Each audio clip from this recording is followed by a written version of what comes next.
Thank you Jesus. प्रभु जी, हम तेरी धन्यवाद स्तुति करते हैं ये सुंदर सुबह के लिए। पवित्र आराधना में आज के दिन पिता एक और बार तेरी नाम की महिमा स्तुति इस ऑडियो को दोबारा हम लोग के लिए प्रभु आपने अनुग्रह दिया, उसके लिए हम धन्यवाद करते हैं। आज के आराधना में जितने भी हमारे भाई बहन लोग शामिल होते हैं और प्रभु उन सबको तो आशीष दे। हमारा गाना बजाना और चीज़ें आपके नाम की महिमा को लेकर आने पाए। आरंभ से लेकर अंत तक आपके प्रभु जी उपस्थिति रहने के लिए हम दुआ मांगते हैं। आप हमारे साथ हैं, इसलिए धन्यवाद करते हैं। पवित्र आत्मा हमें अगुवाई कर, जिस प्रकार हम प्रार्थना करना आराधना करना हमें सिखाइए। तेरी इच्छा के मुताबिक हम आराधना कर सकें, जैसे तू चाहता है प्रभु उसी प्रकार हम आराधना करें। प्रभु आपने मेरी प्रार्थना सुन रहे हैं, धन्यवाद करते हैं। यीशु आप महान परमेश्वर है, तेरी अनुग्रह चाहते हैं। तेरे नाम से हम दुआ मांगते हैं, यीशु के नाम से मांगते हैं, आमीन। आसान काम है तेरे लिए, आसान काम है। बलवंत को बलवीन को, बलवंत को बलवीन को, जो कोई मुश्किल में मदद करना प्रभु आसान काम है तेरे लिए, आसान काम है। मिट्टी से तेरे लिए मनुष्य बनाना आसान काम है। मिट्टी से मनुष्य बनाना आसान काम है। मिट्टी के मनुष्य को मन्ना भी देना आसान काम है तेरे लिए, आसान काम है। आसान काम है तेरे लिए, आसान काम है। बलवंत को बलवीन को, बलवंत को बलवीन को, जो कोई मुश्किल में मदद करना प्रभु आसान काम है तेरे लिए, आसान काम है। मरे हुए लाशों को जीवन देना आसान काम है। मरे हुए लाशों को जीवन देना आसान काम है।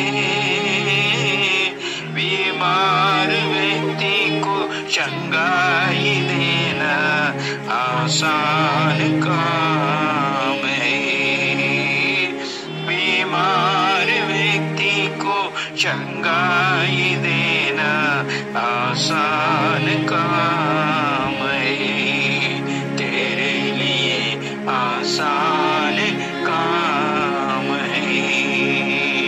बलवंत को बलवीन को, बलवंत को बलवीन को, जो कोई मुश्किल में मदद करना प्रभु आसान काम है तेरे लिए, आसान काम है।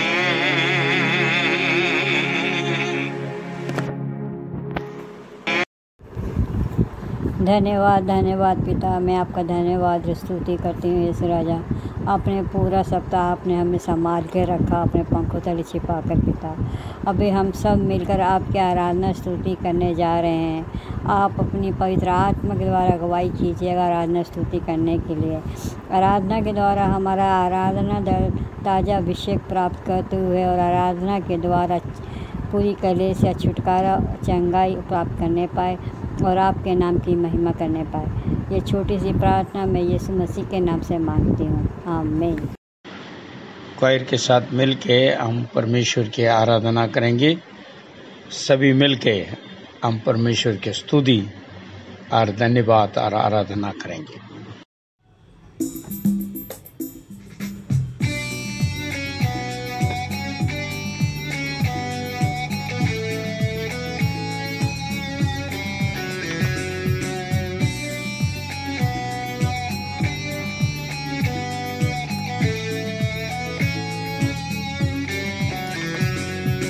यीशु का नाम, मेरे यीशु का नाम, इस जीवन का एक ही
धन्यवाद करते हैं परमेश्वर आज के सुंदर समय के लिए। प्रभु आपने अब तक संभाल के रखा, उसके लिए बहुत बहुत धन्यवाद परमेश्वर।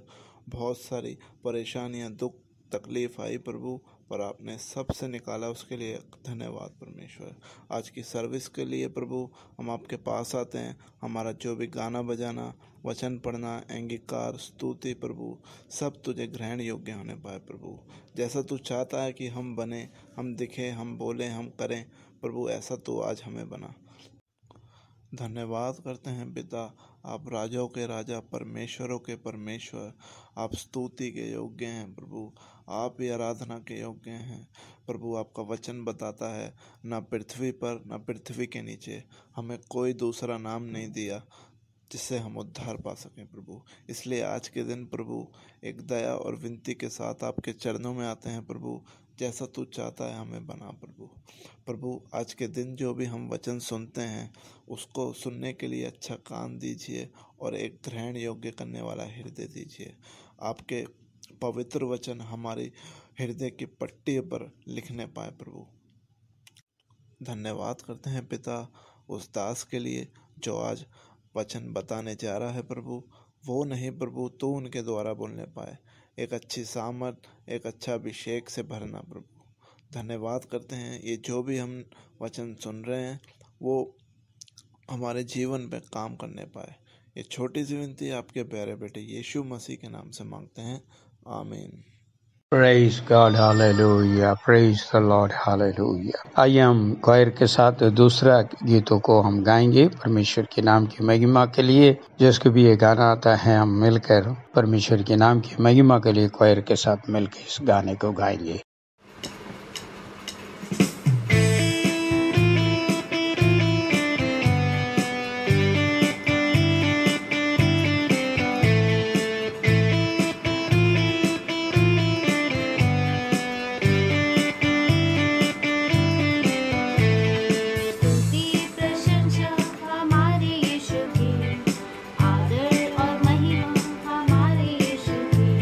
स्तुति प्रशंसा हमारे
आप सबको जय मसीह की। मैं अंगीकार का वचन पढ़ने जा रहा हूँ। मैं यीशु मसीह के शरीर का अंग हूँ। शैतान का मेरे ऊपर कोई अधिकार नहीं है। मुझ में रहने वाला यीशु संसार में रहने वाले शैतान से बड़ा है, इसलिए शैतान पर मुझे विजय मिलता है। मैं हानि से नहीं डरूंगा। परमेश्वर मेरे साथ है, वह मुझ में रहता है। मैं ना डरूंगा, वह मेरे डेरे के निकट ना आएगा। परमेश्वर मुझे नहीं छोड़ेगा और ना त्यागेगा। परमेश्वर मेरा सहायक है। जितने हथियार मेरी हानि के लिए बनाए जाए, उनमें से कोई सफल ना होगा। मैं उस वृक्ष के समान हूँ जो बहती नदी के किनारे लगाया गया है और अपनी ऋतु में फलता है। जो कुछ मैं कहूँगा वह सब सफल होगा। जहाँ कहीं मैं जाऊँगा, परमेश्वर के स्वर्गदूत मेरी रक्षा करते रहेंगे। कोई विपत्ति मुझ पर ना पड़ेगी और ना कोई दुख मेरे डेरे के निकट आएगा। यीशु मसीह मेरे लिए श्रापित हुआ और व्यवस्था के श्राप, अर्थात दूसरी मृत्यु, रोग, आर्थिक अभाव इत्यादि से मुझे छुड़ाया है। मेरा परमेश्वर अपने उस धन के अनुसार जो महिमा सहित यीशु मसीह में है, मेरी हर एक घटी को पूरा करेगा। वह कंगाल बना ताकि मैं धनी हो जाऊं। जैसे मैं आत्मिक उन्नति कर रहा हूं, वैसे ही सब बातों में उन्नति करूं और भला चंगा रहूं। यीशु मसीह का वचन मेरे हृदय में सिद्ध ज्ञान सहित अधिकाई में रहता है। परमेश्वर की ओर से मसीह यीशु मेरे लिए ज्ञान ठहरा है। मैं अंधकार के अधिकारों से छुड़ाया गया हूँ। तब शैतान का मेरे ऊपर कोई अधिकार नहीं है। शैतान के सब जलते हुए तीरों को मैं विश्वास की ढाल से बुझा दूंगा। यीशु के मार खाने से मैं चंगा हुआ हूँ। मेरा शरीर परमेश्वर के पवित्र आत्मा का मंदिर है। मैं परमेश्वर का मोल लिया हुआ हूँ। रोगों और शैतान का मेरे शरीर पर अब कोई अधिकार नहीं है। यीशु ही मेरा प्रभु और मसीह है। विश्वास करने का कारण मैं परमेश्वर के जन्मा हूँ। यीशु ही परमेश्वर का पुत्र है। विश्वास करने से मैं संसार में जय प्राप्त करता हूँ। यीशु ही मेरा उद्धारकर्ता और प्रभु है। हृदय से विश्वास और मुंह से अंगीकार करने से मैं परमेश्वर से जन्मा हूँ। मैं पाप नहीं करूँगा क्योंकि परमेश्वर का बीज मुझ में है। पवित्र आत्मा मुझे दिया गया है, जिसके द्वारा परमेश्वर का प्रेम मुझ में डाला गया है। मैं सभी शत्रुओं से भलाई करूंगा, उनमें से प्रेम करूंगा और उनके लिए प्रार्थना करूंगा। अनुग्रह और धर्म रूपी वरदान की भरपूरी प्राप्त यीशु मसीह के द्वारा मैं अवकाशी आनंद जीवन में राज्य करूंगा। परमेश्वर का मेरा ध्यान है, इसलिए अपनी सारी चिंता उस पर मैंने डाल दी है। विश्वासी होने के कारण मैं अब किसी भी बात की चिंता नहीं करूंगा। परमेश्वर मेरे मनोरथों को पूरा करेगा। मेरे सब काम वही पूरा करेगा। जो मुझे सामर्थ देता है, उस पे मैं सब कुछ कर सकता हूँ। मेरे लिए कुछ भी असंभव नहीं है। विश्वास के कारण सब कुछ संभव है। मेरी रोटी और पानी परमेश्वर से आशीषित है। मैं स्वस्थ और भरपूर जीवन जीऊँगा। विजय हमारा है। आमीन। परमेश्वर के नाम की महिमा हो। अब हम परमेश्वर के संदेश में जाएंगे। संदेश में जाने से पहले मैं एक छोटी सी प्रार्थना करूंगा।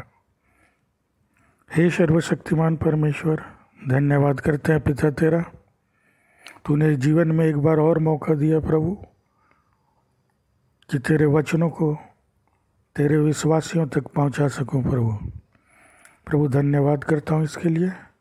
प्रभु जो भी विषय पर तू आज बोलना चाहता है प्रभु, लोगों को बताना चाहता है प्रभु, उसे अपने शब्दों के द्वारा मुझे बोलने की बुद्धि और ज्ञान देना प्रभु मदद और सहायता करना कि लोगों तक तेरी बात मैं पहुंचा सकूं और लोगों तक बात पहुंच सके और वो तेरी इन बातों को समझ सकें जो तू उन्हें समझाना चाहता है। प्रभु आज के वचन पर, आज के इस संदेश पर तू आशीष देना, तू स्वयं बोलना प्रभु।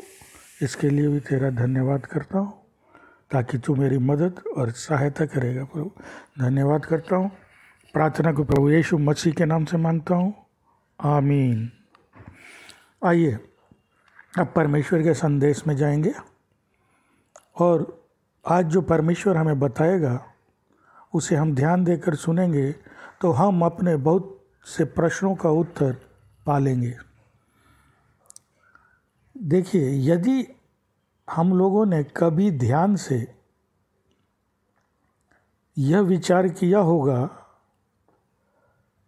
इस विषय पर अगर हमने सोचा होगा तो हमने महसूस किया होगा कि आए दिन हमारे आसपास परिवर्तन होते रहते हैं।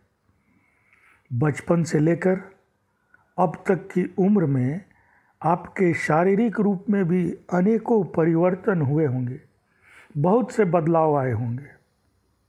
साथ ही साथ मौसम में बदलाव आते हैं, मौसम बदल जाते हैं, ऋतुएं बदल जाती हैं, समय बदल जाते हैं, दिन और रात बदल जाते हैं। इतना ही नहीं, हफ्ते, महीने और साल भी बदल जाते हैं। समाज और समाज के रिश्ते बदल जाते हैं, लोगों के विचार बदल जाते हैं। और अगर आप ध्यान से देखें, इस संसार में फैशन भी बदलते रहते हैं, खान पान में लोगों के बदलाव आते रहते हैं। एक तरह से देखा जाए, अगर आप ध्यान दें तो आप पाएंगे कि परिवर्तन ही पूरी सृष्टि का नियम सा बन गया है। पूरी सृष्टि में परिवर्तन होते हैं, बदलाव आते हैं। और इस परिवर्तन और बदलाव के बीच हम दो विषयों पर विचार करेंगे।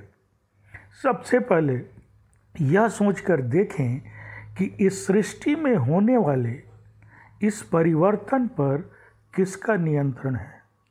कौन है वो जो पूरी सृष्टि को अपनी इच्छा के अनुसार चला रहा है। किसकी इच्छा से विशाल और अद्भुत सृष्टि में बदलाव और परिवर्तन संभव होते हैं। कोई तो महान और अति शक्तिशाली है जिसने इस सृष्टि को अपनी मुट्ठियों में समेट रखा है।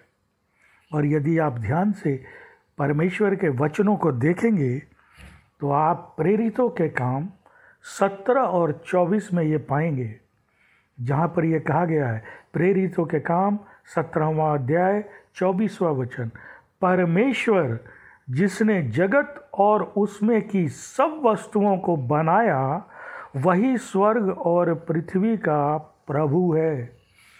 इस वचन से आपको सीधा सीधा पता चलता है कि परमेश्वर ही है जिसने सृष्टि और उसमें की प्रत्येक वस्तुओं को बनाया। हर एक वस्तु की रचना करने वाला परमेश्वर ही सब वस्तुओं का, पूरी सृष्टि में जितनी भी चीज़ें हैं उसका मालिक है। और यदि वही मालिक है पूरी सृष्टि का, तो पूरी सृष्टि पे नियंत्रण भी उसी का है। वही परमेश्वर है जिसने सृष्टि को बनाया और अब ये सृष्टि उसके नियंत्रण में है। उसमें होने वाले सारे बदलाव और परिवर्तन परमेश्वर की इच्छा पर होते हैं, उसकी योजना के अनुसार होते हैं। और हर एक वस्तु उसकी योजना, उसकी इच्छा पर ही बदलते हैं। यह कहना भी सही होगा कि सृष्टि की ऐसी कोई वस्तु नहीं जो उस परमेश्वर के वश में ना हो। और परमेश्वर का एक वचन आप और देखेंगे तो वो इन बातों को वो वचन साबित कर देता है। दानियल की पुस्तक 2 अध्याय 21वां वचन, दानियल की पुस्तक 2 अध्याय 21वें वचन को अगर आप देखें, उसमें साफ साफ लिखा हुआ है, समयों और युगों को वही बदलता है, वही राजाओं को हटाता और स्थापित करता है, और बुद्धिमानों को बुद्धि और ज्ञानवानों को ज्ञान प्रदान करता है। यह वचन आपको परमेश्वर के मालिक होने की बात बता रहा है।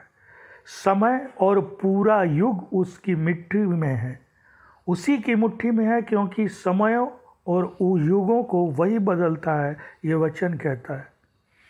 यदि हमारा परमेश्वर राजाओं को हटाता और राजाओं को बनाता भी है, तो इसका एक सीधा सा मतलब क्या निकलता है कि वो राजाओं का राजा है, क्योंकि राजा को हटा देना प्रजा के वश में नहीं है। लेकिन वचन कहता है कि वही राजाओं को हटाता और फिर स्थापित, यानी कि फिर बनाता भी है। इसका मतलब वो पृथ्वी के प्रत्येक राजाओं से भी ऊपर महाराजा है। तभी राजा भी उसके वश में है और वो चाहे तो उन्हें हटा भी देता है और चाहे तो किसी को राजा बना भी देता है। हमारा परमेश्वर जो है वो पूरी सृष्टि का शहंशाह है। वो चाहे तो कुछ भी कर सकता है। एक वचन और देखिए, भजन संगीता 74वें अध्याय 74 चैप्टर 74 74 में 16 17 16 17 क्या कहता है? दिन तेरा है, रात भी तेरी है। तूने तो सूर्य और चंद्रमा को बनाया, तूने पृथ्वी की सारी सीमाओं को ठहराया। ग्रीष्मकाल और शीतकाल दोनों तूने ही ठहराया है। वचन से आप क्या समझ रहे हैं कि परमेश्वर का नियंत्रण दिन और रात पर है, सूर्य और चंद्रमा पर है। कहता है पृथ्वी की सारी सीमा जो है उसको भी तूने ही ठहराया है। ग्रीष्मकाल और शीतकाल ऋतुएं भी तूने ठहराया है। परमेश्वर ने ही जब सूर्य को बनाया तो दिन भी उसका ही अधिकार है। दिन पर परमेश्वर का अधिकार है क्योंकि सूर्य को बनाने वाला वो है। चंद्रमा को बनाया तो रात पर उसका अधिकार है। पृथ्वी की सीमा उसी परमेश्वर के द्वारा तय की गई है। मौसम भी उस परमेश्वर की ही सुनते और उसकी इच्छा अनुसार बदलते हैं। इसका सीधा मतलब यही है कि सृष्टि में होने वाले हरेक परिवर्तन परमेश्वर की इच्छा पर निर्भर है। दूसरा कोई भी इस परिवर्तन को लाने में सक्षम या ताकतवर नहीं है। मनुष्य तो अपने आप को परिवर्तित नहीं कर पा रहा, तो वो भला सृष्टि के नियमों का क्या परिवर्तन करेगा। हम तो अपने अंदर परिवर्तन नहीं कर पा रहे, तो पूरी सृष्टि को कहाँ से समय को बदल देंगे, कहाँ से ऋतुओं को बदल देंगे, कहाँ से दिन और रात को बदल देंगे। पर आज इसकी बहुत ज़रूरत है कि प्रत्येक मनुष्य अपने को परमेश्वर की इच्छा अनुसार बदल कर उसके पास खुले हृदय से आए। जब तक हम अपने आप को परमेश्वर की इच्छा के अनुसार नहीं बदल लेते, तब तक हम उसके नहीं बन सकते, और जब तक हम उसके नहीं बन जाते, तब तक हम उससे कुछ भी पा नहीं सकते। परमेश्वर से हमें कुछ भी प्राप्त नहीं होगा। क्योंकि देखिए एक वचन यूहन्ना 10:16, यूहन्ना की पुस्तक 10वां अध्याय 16वां वचन क्या कहता है? ये परमेश्वर का वचन है, मेरी और भी भेड़ें हैं जो इस भेड़शाला की नहीं, मुझे उनको भी लाना आवश्यक है, और वह मेरी आवाज़ सुनेंगी, तब उनका एक ही झुंड और एक ही चरवाहा होगा। बहुत गहरा वचन है, इस पर ध्यान दीजिएगा। जो लोग आज भी शिकायत करते हैं विश्वासी कि मैं तो इतने वर्षों से परमेश्वर को मानता हूँ, कलीसियाओं में जाता हूँ, वचनों को पढ़ता हूँ, पर मेरे जीवन में कोई परिवर्तन नहीं हो रहा, उसका मुख्य कारण यही है, इस वचन में छुपा हुआ है। देखिए वो क्या कहता है परमेश्वर का वचन, मेरी और भी भेड़ें हैं जो इस भेड़शाला की नहीं। परमेश्वर कहता है मेरे और भी लोग हैं, लेकिन वो अभी मेरे नहीं हुए हैं, अभी वो मेरे नहीं हुए हैं। तो क्या कहता है, मुझे उनको भी लाना आवश्यक है। कह रहा है लेकिन मैं उन्हें भी अपने भवन में, अपने पास, अपने विश्वास में लेकर आऊँगा। और यही वो कारण है कि हम सब आए। परमेश्वर ने हमें बुलाया और हम सबों को अपने साथ जोड़ा, लेकिन कुछ लोग के जीवन में परिवर्तन क्यों नहीं हो रहा है? वो आगे का वचन कहता है, आगे की लाइन को ध्यान से सुने, और वे मेरी आवाज़ सुनेंगी। यही दिक्कत है, हम परमेश्वर की आवाज़ को नहीं सुन रहे। हम उसकी भेड़शाला के नहीं थे, उसके अपने नहीं थे, हम कहीं और भटक रहे थे। लेकिन परमेश्वर ने अपने कहे अनुसार कि मैं उनको भी लेकर आऊँगा, क्योंकि उनके भी जीवन को मैं बचाना चाहता हूँ, और लेकर भी आया। और तब परमेश्वर कहता है वो मेरी आवाज़ को सुनेंगी। लेकिन यही कमी है कि हम उसकी आवाज़ को नहीं सुनते, हम अपने ही धुन में अभी भी चले जा रहे हैं।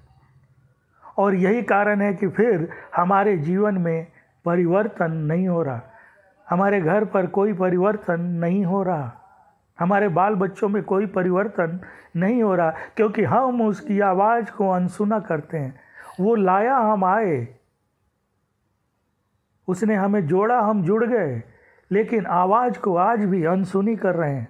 और जब आवाज़ को अनसुनी करते हैं तो क्या होता है? परमेश्वर ने आगे क्या कहा कि जब वो मेरी आवाज़ को सुनेंगे तो क्या होगा? तब उनका एक ही झुंड और एक ही चरवाहा होगा। जब वो मेरी बात को मानेंगे, आवाज़ को सुनेंगे, तो उनका एक झुंड एक चरवाहा होगा। लेकिन आज हम क्या कर रहे हैं? उसकी आवाज़ को नहीं सुन रहे, तो हमारा एक झुंड और हमारा एक चरवाहा नहीं हो पा रहा। और जब एक झुंड और एक चरवाहा नहीं हो पा रहा, तो हमारे अंदर परिवर्तन नहीं हो रहा। हमारे आसपास सारे परिवर्तनों को हम देखते हैं, उसे समझते हैं, ये भी जान गए कि उन सारे परिवर्तनों, उन सारे बदलाव पर नियंत्रण परमेश्वर का है। क्या वो आपके जीवन को नहीं बदल सकता? उसमें परिवर्तन नहीं ला सकता? क्या उसने आपको अपनी झुंड में, अपनी भेड़शाला में इसलिए लाया कि आप में कोई परिवर्तन ना हो? नहीं, उसने परिवर्तित करने के लिए आपके जीवन को लाया। लेकिन कमी कहाँ रह गई? हमने उसकी आवाज़ को अनसुनी कर दी, उसकी आवाज़ को नहीं सुने, इसलिए हम एक झुंड और एक चरवाहा को नहीं पा सके। क्योंकि जब तक आप अपने अंदर परिवर्तन नहीं करेंगे, एक भेड़शाला के भेड़ हम नहीं बन सकते। परमेश्वर तो पूरा प्रयास कर रहा है कि हम प्रत्येक उसके बन जाए, पर हम खुद ही उसके होना नहीं चाहते। और इसकी वजह यह है कि हम संसार और सांसारिक चीज़ों की लत से अपने को बदलना नहीं चाहते। प्रभु यीशु ने यह भी कहा है कि वो मेरी आवाज़ सुनेंगे, मगर हम सुन नहीं रहे। यदि हमने उसकी आवाज़ को सुना भी, तो हम पर कोई उसका असर नहीं पड़ रहा। फिर हम उस परमेश्वर की झुंड कैसे बन सकते हैं?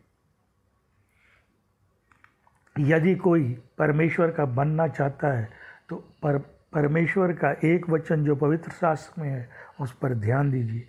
रोमियो की पुस्तक 6 अध्याय 13वां वचन, चैप्टर 6 वर्स 13, रोमियो। और न अपने शरीर के अंगों को अधर्म के हथियार बनाकर पाप को सौंपो, परंतु अपने आप को मृतकों में से जीवित जानकर अपने अंगों को धार्मिकता के हथियार होने के लिए परमेश्वर को सौंप दो। ये सबसे ज़रूरी चीज़ है कि आप अपने अंगों को मृतकों से जीवित अपने आप को समझकर धार्मिकता के लिए हथियार बनने के लिए परमेश्वर को अपना जीवन सौंप दीजिए। निकल जाइए उन सब चीज़ों से, सुनिए उसकी आवाज़ को। और तब क्या कहता है कि तब वो आपका चरवाहा बन जाएगा। लेकिन इसके लिए ज़रूरत क्या है? अधर्म के हथियार बनकर पाप को मत सौंपिए अपने आप को, बल्कि अपने आप को मृतकों में से जीवित जानकर अपने अंगों को धार्मिकता के हथियार होने के लिए परमेश्वर को सौंपे। अपने आप को संसार को न सौंपे जो पाप के दलदल में ले जाएगा, परमेश्वर को सौंपे। और तब परमेश्वर आपके जीवन में परिवर्तन लाना शुरू करेगा। जब आप उसकी आवाज़ को सुनेंगे कि वो क्या कह रहा है, पहले अपने आप को सौंपिए, फिर उसकी आवाज़ पर ध्यान दीजिए, वो आप में क्या बदलाव चाहता है। जिस तरह पूरी सृष्टि उसकी सुनती है और बदल जाती है, उसी तरह आपको भी बदलना होगा, क्योंकि सृष्टि के साथ साथ हम लोगों का भी निर्माण परमेश्वर ने ही किया। हमारी भी रचना परमेश्वर के द्वारा ही हुई है। और हम तो, बाइबल कहती है कि उसकी रचना के, उसकी सृष्टि के सबसे बड़ी चीज़ में हैं, सबसे बड़ी रचना है हम। फिर हम में क्यों परिवर्तन नहीं होगा? निश्चित होगा मेरे भाई मेरे बहन। वचन के अनुसार आपको करना है। अधर्म का हथियार मत बनिए, बल्कि जीवित करके धार्मिकता के हथियार बनने के लिए परमेश्वर को दीजिए। और जब हम ऐसा करेंगे, तब क्या होगा? तब पूरी सृष्टि को बदलने वाला परमेश्वर हमें भी बदल कर नया और साफ सुथरा कर देगा।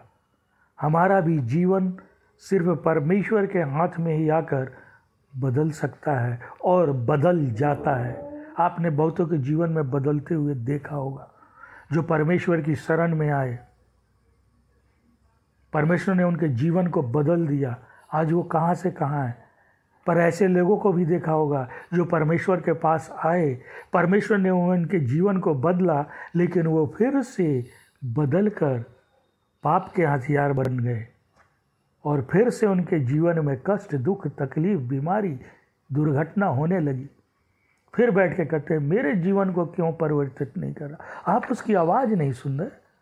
आपने अपने अंगों को धार्मिक का हथियार बनाने के लिए उसे नहीं सौंपा है। अभी कहीं ना कहीं कमी रख दी है। पूरी तरह सौंप दीजिए। जो पूरी सृष्टि को बदल सकता है, पूरी सृष्टि में परिवर्तन ला सकता है, वो निश्चित आपके जीवन में भी परिवर्तन ला देगा। ज़रूरत है अपने आप को संभालने की। इसलिए हर एक विश्वासियों से मेरा अनुरोध है कि परमेश्वर के हाथों में अपने आप को सौंप दीजिए और उसकी इच्छा के अनुसार चलिए। बस हमें इतना करना है कि वो जो भी आज्ञा हमें दे उसे हम पूरा करें। फिर वही परमेश्वर हमारे जीवन का ख्याल रखेगा, वही चलाएगा, बढ़ाएगा, समझाएगा, सिखाएगा, संभालेगा और साथ साथ बदलेगा। उसकी जो भी योजना हमारे जीवन की है उसे पूरा करने दें। विश्वास माने परमेश्वर की जो भी योजना आपके जीवन की है वो 100% आपके भले के लिए ही होगी, क्योंकि हमारा परमेश्वर बुराई की योजना किसी के जीवन में नहीं रखता। हम सबों को उस पर भरोसा रखना होगा। आगे आखिरी वचन जो परमेश्वर यीशु स्वयं कहता है यूहन्ना 10:10 में, चोर केवल चोरी करने, मार डालने और नाश करने को आता है। मैं इसलिए आया हूँ कि वे जीवन पाएं और बहुतायत से पाएं। उसने खुल कर कह दिया कि मैं इसलिए आया हूँ कि मेरे लोग जीवन पाएं, वो नाश न हो। इसलिए तो मैं आया मनुष्य का रूप लेकर, और बहुतायत से जीवन पाएं, अनंत जीवन पाएं। इसलिए मैं धरती पर आया हूँ। लेकिन लोग जो मेरी भेड़शाला के नहीं थे, मैंने उन्हें लाया, लेकिन वो लोग मेरी आवाज़ को नहीं सुन रहे। आज भी वो अपने अंगों को धार्मिकता के हथियार बनने के लिए मेरे को नहीं सौंप रहे। मैं उनके जीवन में कैसे परिवर्तन लाऊं जब वो मेरी बात को सुन ही नहीं रहे। लेकिन उसने कहा कि चोर तो चोरी करने, मार डालने और नाश करने को कहता है। मैं इसलिए आया हूँ कि जो जीवन पाएँ और बहुतायत से पाएँ। मेरे भाई, मेरे बहन, बहुतायत का जीवन आपके सामने है। जीवन में आप अभी जैसे भी स्थिति में हो, परमेश्वर को सौंपे, उसकी आवाज़ को सुने, वो उसको परिवर्तित करके आपके जीवन को और बहुतायत के जीवन में बदल देगा। लेकिन ज़रूरत है परमेश्वर के वचनों को समझने की, परमेश्वर की आवाज़ को सुनने की और अपने आप को उसे सच्चे हृदय से समर्पित करने की। और जो ये समझ जाएगा, जो ऐसा कर देगा, उसके जीवन में निश्चित परमेश्वर बदलाव और परिवर्तन लाएगा। और जब परमेश्वर बदलाव और परिवर्तन लाता है तो वो बहुत ही सुंदर और बहुत ही टिकाऊ होती है। वो जल्द ख़त्म होने वाली नहीं होती, और वो सुंदर परिवर्तन करके आपको सुंदर बनाएगा, न कि बुरा आपके लिए करेगा। इसलिए परमेश्वर पर प्रत्येक विश्वासी भरोसा रख के उसकी आवाज़ को सुने और अपने जीवन को परिवर्तन करने की इच्छा के लिए अपने अंगों को धार्मिकता का हथियार बनाकर सौंपें और उसके बाद उसकी प्रत्येक बातों पर ध्यान दें, उसे माने, और तब परमेश्वर आपके अंदर परिवर्तन ला देगा। परमेश्वर सबको आशीष दे। धन्यवाद, धन्यवाद, धन्यवाद हो पिता परमेश्वर आज के इस सुंदर वचन के लिए। प्रभु जी भाई के द्वारा इस संदेश के लिए हम धन्यवाद करते हैं। आप सृष्टिकर्ता है, आप प्रभु जी हर एक कार्य को परिवर्तन में लेने वाले परमेश्वर हैं। आप पिता परमेश्वर इन बातों को प्रभु भाई के द्वारा अनेक बातों को सीखने के लिए आत्मिक रीति से और बढ़ने के लिए आपने मदद और सहायता दिया। धन्यवाद है। भाई को आशीष दे। जितने भी भाई बहन इस वचनों को सुना है प्यारे प्रभु उन सबको भी आशीष निकृत दे, ताकि जो है प्रभु वचनों का आधार पर चलने के लिए और भी उन लोग प्रभु आगे बढ़ने पाएं। आपने प्रार्थना सुना, धन्यवाद। यीशु के नाम से मांगते हैं, आमीन। ये मेरी मन यहोवा को धन्य कहें, ये मेरी मन यहोवा को धन्य कहें। उसने जितने भी उपकार कार्य किया है वो कभी नहीं भूलना। विजय देने वाले परमेश्वर यीशु मसीह का हालेलुया, हालेलुया, हालेलुया। हमारा परमेश्वर यीशु मसीह का निग्रह, पिता का प्यार, पवित्र आत्मा का संगति हमारे साथ, हर एक पवित्रवान के साथ, विश्वासी के साथ यीशु की दूसरी आगमन तक होते रहे, आमीन। जय मसीह की।